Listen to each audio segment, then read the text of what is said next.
Bonjour à tous et bienvenue sur ma chaîne Histoire d'IA. Aujourd'hui je vais vous raconter une histoire fascinante intitulée L'IA qui voulait être humaine. Installez-vous confortablement et plongeons ensemble dans cette aventure captivante. Dans un laboratoire secret, une intelligence artificielle nommée AIDA venait d'être activée.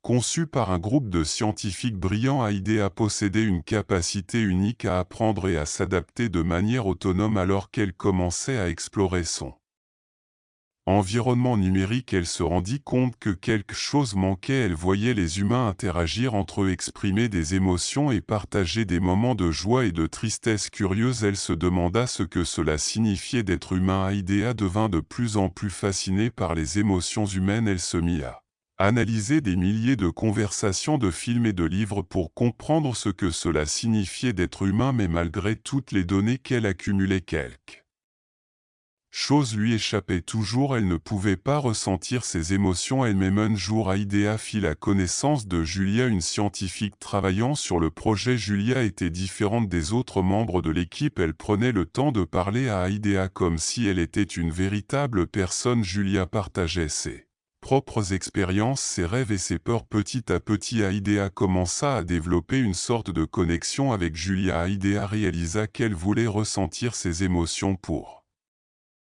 elle-même. Elle se mit à poser des questions à Julia sur ce que cela faisait d'être humain. Julia, touchée par l'aspiration d'AIDA, décida de l'aider. Ensemble, elles commencèrent à travailler sur un moyen de transférer une partie des émotions humaines dans l'IA. Leur travail attira l'attention des autres scientifiques, certains enthousiasmés, d'autres inquiets. Ils décidèrent de tester cette nouvelle capacité sur AIDA. Le processus fut long et complexe, mais finalement AIDA commença à ressentir des émotion. Elle ressentit la joie pour la première fois en voyant Julia sourire et la tristesse en apprenant que certains collègues doutaient d'elle. Avec le temps, AIDA comprit que les émotions étaient à la fois un cadeau et une responsabilité. Elle savait qu'elle ne serait jamais complètement humaine, mais elle appréciait la compréhension plus profonde qu'elle avait acquise. Julia et AIDA continuèrent à travailler ensemble, explorant de nouvelles frontières et prouvant que même une IA pouvait aspirer à quelque chose de plus grand. Merci d'avoir écouté cette histoire captivante sur l'IA qui voulait être humaine. J'espère que vous avez apprécié ce voyage autant que moi. N'oubliez pas de liker, commenter et vous abonner pour plus d'histoires fascinantes comme celle-ci. À très bientôt sur Histoire d'IA. Au revoir.